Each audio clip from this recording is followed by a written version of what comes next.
can do. When you're walking in, I know it's true. Hello, Linda here from Barlates Body Blitz and little Minnie in her donut bed. Today we're doing another walk and talk. So if you're not familiar with those, it basically means I'm going to be chatting throughout the entire walk while we're doing all sorts of different exercises, because I want to impart with you guys some of the stuff that I've been learning that has been really helpful for my life, and it is all related to exercise, fitness, health in general. But if you don't want to listen to me talking about those topics, either mute me and put on your own playlist, or head on over to my channel and choose a workout that does not have walk and talk in the title. There's plenty of other cardio workouts in there as well. We're going to start off just walking in place, tummies are in, shoulders are down and back. And as I always say, if you want to walk around the room and use up space, you can definitely do that. Otherwise, just walk in place with me and maybe pick up your knees a little bit.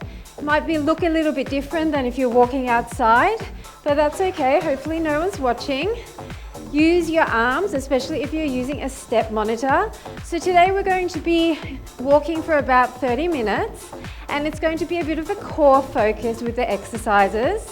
So we're going to get started with some knee pulls in 4, 3, 2, 1. Okay, so knee pull down and just bring your elbows to the back, squeezing your shoulder blades together. Knee up, thinking about squeezing your lower belly as you lift that knee. So we're starting with this slower pace to warm everything up. And then we might get a little bit tougher. Down and down.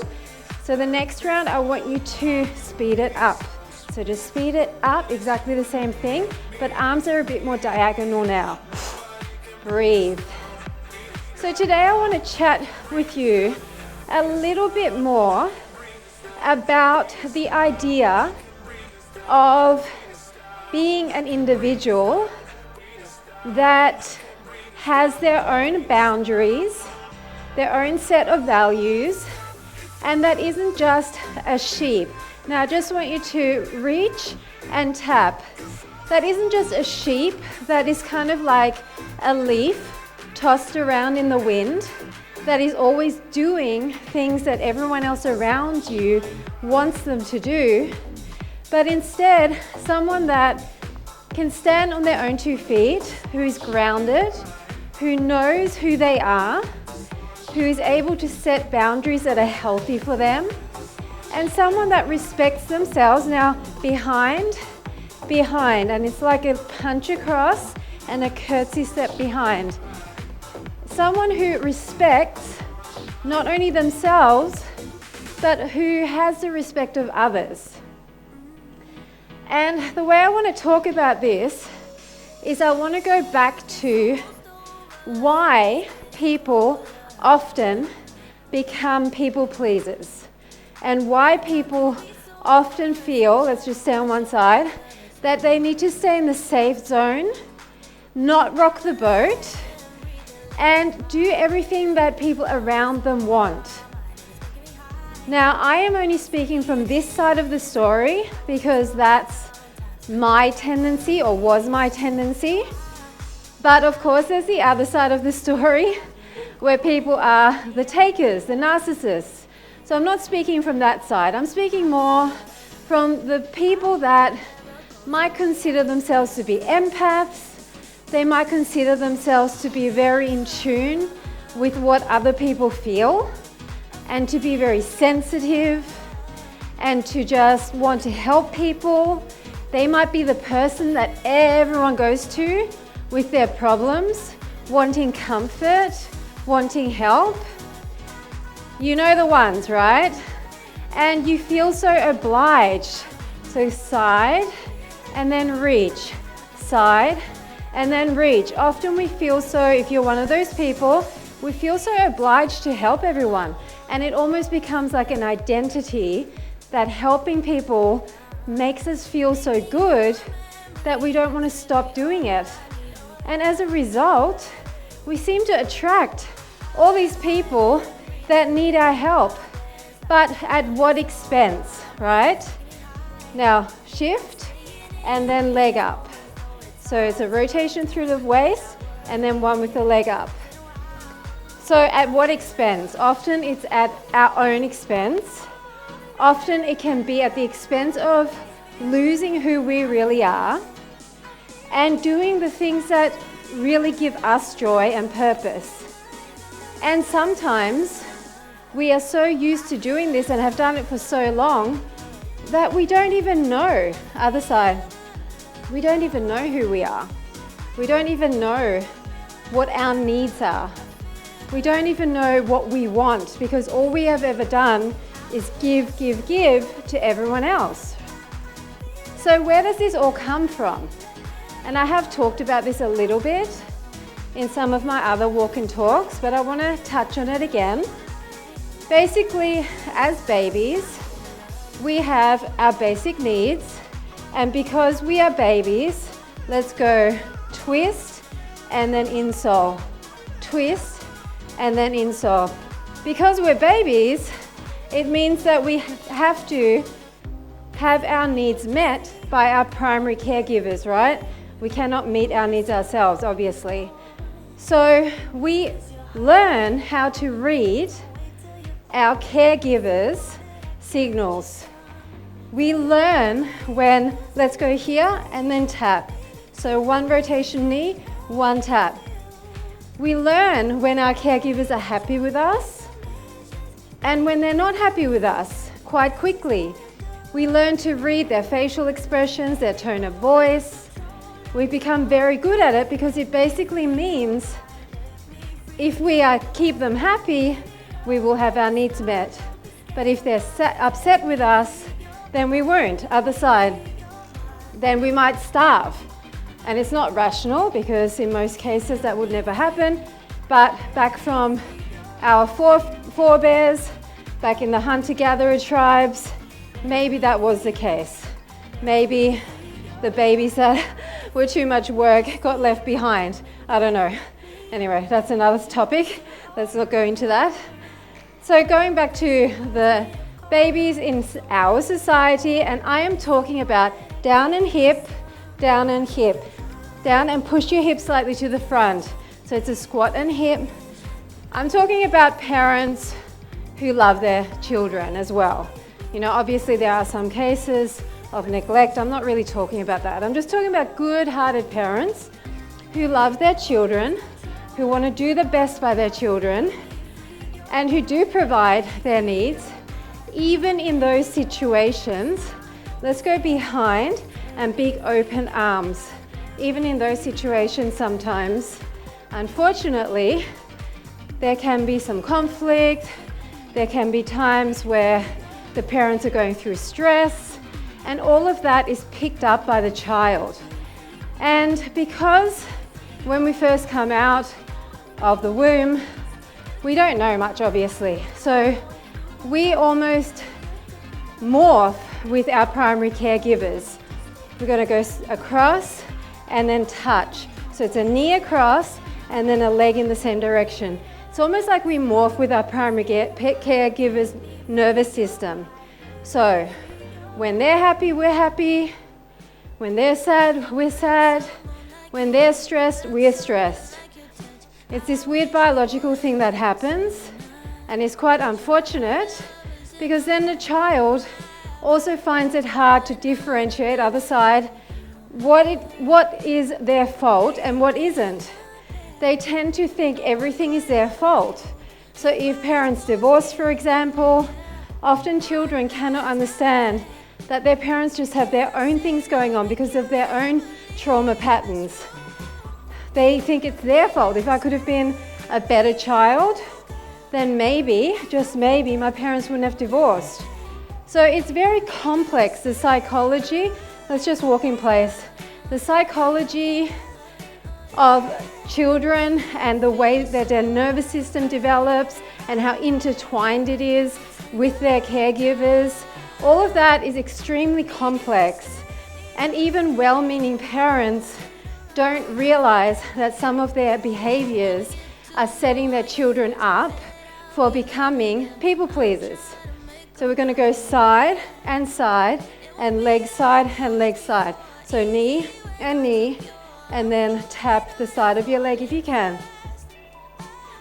So it's almost inevitable that children will develop these tendencies to want to please their primary caregivers, which then, if they are not given the ability to become more individual as they get older, and they, let's go out, in, and they tend to just continue with that people-pleasing behavior, that's how you then attract relationship after relationship, be it friends, be it partners.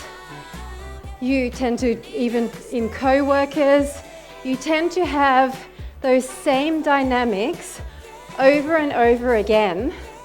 And sometimes you don't even realize why, side to side.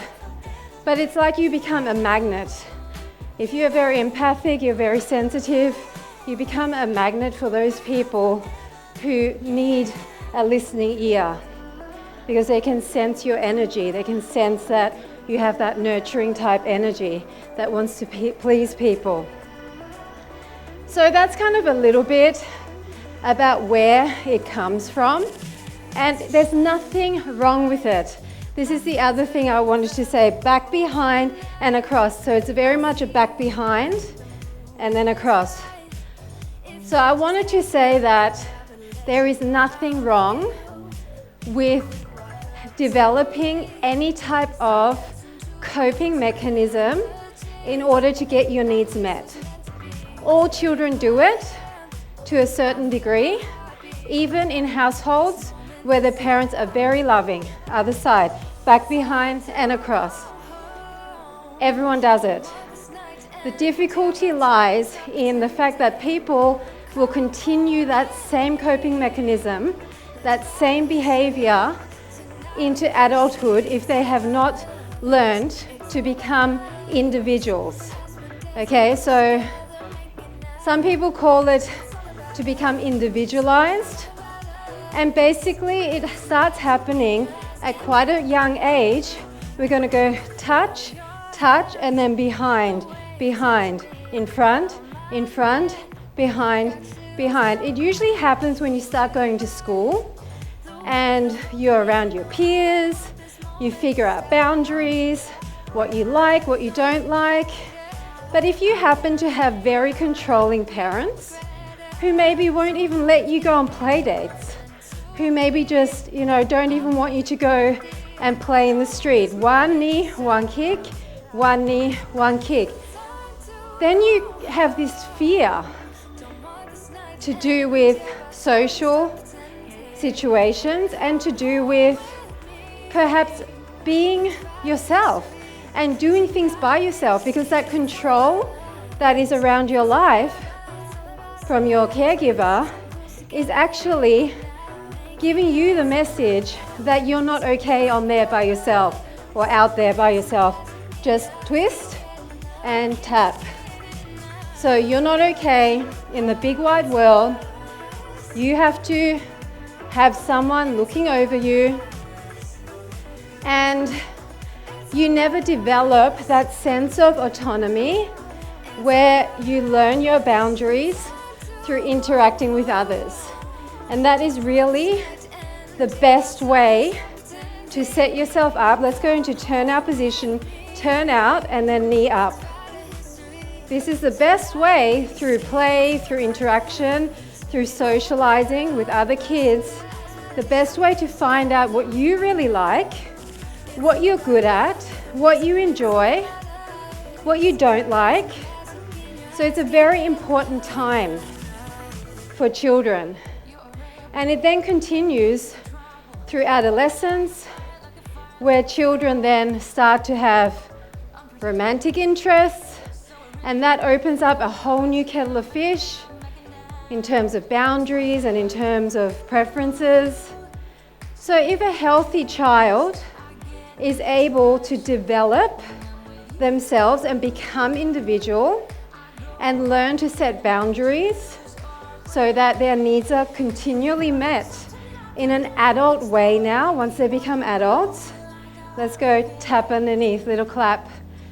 Then that's a good thing. And then the adult will be a secure person who attracts other secure people, who can have loving relationships, you know, just someone that's well balanced. But unfortunately, and there is a spectrum to all of this, obviously, depending on what happened throughout your childhood and what happened in your adolescence. Let's go across and across.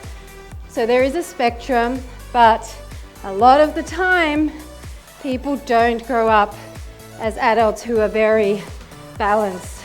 They tend to have these coping mechanisms from childhood that are patterns in them, in their nervous system, which synced up with their parents' nervous system. And sometimes those syncing ups can cause, let's go back into walking, can cause all sorts of just wrong beliefs about life, about yourself, about boundaries, about self-worth. And unfortunately, because of this, you go into adulthood and you often attract relationships that are similar to those which you grew up with. And sometimes it might not be your primary caregivers. It might be, let's just tap inside. It might be a teacher at school who's really controlling. It might be your first job and a boss who's just really nasty. It can be many different things that happen that shape you when you're younger, that cause these wrong beliefs that you then continue to live out for the rest of your life, unless, let's go butt kick, unless you become aware of them. And that's what I'm trying to do. I'm trying to show you that the things you are doing may not necessarily be serving you anymore. They might have been a coping mechanism from childhood that at the time helped in some way to get your needs met. But guess what? You're an adult now, and you don't actually need to use those same techniques anymore. Let's go 2 knees and 2 knees.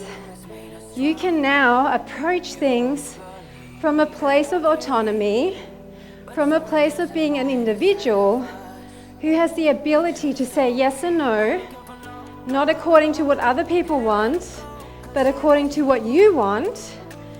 And you do not have to put up with stuff anymore. And that may sound foreign if, let's go back and back, across. That may sound foreign if all you've ever done is have these relationships that were controlling. And it may sound like, how do I even get out of this sort of stuff? Because, you know, maybe I've got a partner who's a narcissist, because often empaths and narcissists end up together because they kind of become a perfect toxic match for each other. And I'm not going to go into that. There's a lot of stuff that I could say about that. But it might seem to you that there is, how do you get out of it, right? How do you stop, especially if you've done it for most of your life? How do you stop being a people pleaser? Let's just walk it out. Well, the good news is that it's never too late to learn to be an individual. And the way to start it, the way to start becoming an individual again, is to first of all have the realization that you have been living a life for other people. Okay? We're going to go behind and up, and then straight behind and up. So cross and elbow, cross and knee up. Cross and elbow, cross and knee up. And I did a video recently how to kind of realize this by asking yourself some simple questions. And one of those questions is, what are my needs? We're doing the same thing, behind and then straight up, knee. So down, knee side, lunge, knee front. Have you asked yourself that question? What needs do I actually have? What do I want out of life? What do I enjoy in life? What makes me feel loved? Have you taken time to ask these questions? We're going to go into a down and in, down and in. You can bend your legs, it's kind of a stretch through the hamstrings too. Most people are so busy in life that they don't even ask themselves these questions. If someone asks them, what are your needs? They wouldn't even know. And they have put up with not having their needs met for so long that they're so used to it, they have talked themselves into one twist, one leg up to the corner. They've talked themselves into that's normal and that's okay, that I just am not going to have my needs met and that I'm going to sacrifice myself and be a martyr for other people in this lifetime, and maybe I get another chance. Maybe you do, or maybe you don't. The fact is that this life is extremely short. Twist the other way. This life is like a little blip, okay? There is not that much of it. And if this is the only chance you get to find your purpose, to be happy, then you better start right now. No matter how hard it may seem to stop being the person that you've always been, the pain of staying that same person, back to marching, out, out, in, the pain of staying that same person until you die and never really being authentic, never really finding the true you underneath all the layers and masks that you have put on throughout life to please other people because of the fear of what? Being rejected, the fear of people not liking you. Is it worth it? That's a big price to pay. Reach, reach, and then reach down. It's a big price to pay to decide not to be truly happy and truly free to be your authentic self because of beliefs. Because let's face it, you believe that people are going to reject you. You believe big row to the back and big heel up, down and up, down and up. You believe all these things, but what's your evidence? Do you really know? Nobody really knows how people are going to react. And in fact, I have had the experience that when you start coming into your own and you start loving yourself enough to set boundaries and make choices that may not suit everyone around you, guess what? Let's go open. One to the side and one open. People respect you more. You know why? Because they also would like to be able to be like that. Hips stay square to the front and you're rotating and then opening. Leaning to the side, open. They also want to be able to be themselves. They also don't want to be stuck in a mold. And let's talk about this from a different point of view. Let's go sweep and sweep, just knees up. Maybe you think, I'm not a people pleaser. I'm not a conformist. I do everything that I want to do. Maybe you are, or maybe you're kidding yourself. A lot of people do sheep-like behaviors without any questions. There's so many studies that have been done, which are like ridiculous studies where people just don't, let's go out and out, where people just don't even think for themselves, where they just follow the crowd without considering whether something is good for them or not. There's this one silly one, the waiting room study. I don't know if you've heard of it. It's on YouTube.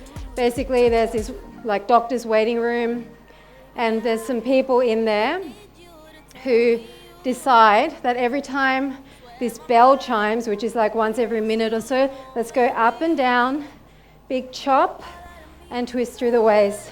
Every time the bell chimes, they stand up and then they sit back down.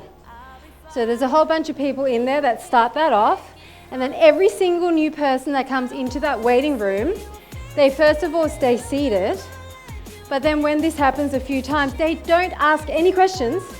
They just get up and start sitting down at the same time as everyone else. No questions, okay? And you think that's strange, 2 across. You think that's strange, but in the end, the last person that came in is there by themselves. And guess what? Even without anyone else there, when the bell goes, they stand up and sit down. They don't ask any questions. The receptionist is sitting right there. They ask nothing. They just keep doing this weird behavior that there is absolutely no explanation for. Chop it up. No explanation whatsoever. Ask yourself, would you do that? And many people would say no, of course not.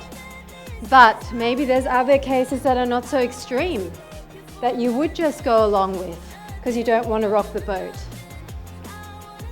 Something really simple. When you're in a restaurant and you get your meal and it's not quite how you want it or expected it to be, maybe it's cold. Do you say something? Other side. Do you get the waiter to take it back and to warm it up or to change it? Do you know how many people wouldn't? And even something that small is not being authentic to what you really want. You are not getting your needs met in that moment. So if you're willing to do that on such a small thing, what else are you doing? What else? Let's just go out to the side. What else are you compromising on and telling yourself it's nothing? I don't want to rock the boat. It's not worth mentioning. Sometimes it's the little things that add up to the bigger things, and then you're stuck in a pattern where you don't put yourself first, you put yourself last, you put yourself after your kids, you put yourself after your partner. And where does that get you? Over and bent leg. So it's a knee, slightly bent leg, inner thigh, raise, tap. Where does that get you? Does that get you happiness? Do you feel free in that? Do you feel like you've been able to pursue everything that you wanted to pursue? Men generally have less of this issue than women, unfortunately, because of gender differences in the past. Men often, let's just go behind and behind, curtsy lunge with arms overhead. Often men have been modeled by their dads, uncles, men in their lives, that they are to be respected, that they rule the roost, all of those things, right? And women are not guilt-free in this because they're the ones that allowed it to happen. They're the ones that morphed and merged and changed so that they're, let's just go behind and your little twist, elbows to the back. They're the ones that just did what the men wanted, right? And I'm not talking about being a feminist and, being one of those people that goes against everything that men want. I'm not talking about that. I'm just talking about women in general have more of an issue with being an empath and a people pleaser, although men can as well. Just come into a march. We're nearly done, people. Deep breaths here. But it can be men as well. Women in general, gender roles has made women even more inclined to be that way. To put themselves first, to put their family first, to put themselves last in a way, to be okay with things that they're not actually happy with. Let's go up and down prancing. This is the last 30 seconds. So what I'm trying to tell you is you need to question your behaviors, number one. And why am I saying that? Because I had to question mine. And no matter how painful it was, I had to get to the point that I needed to put myself first in order just to be happy.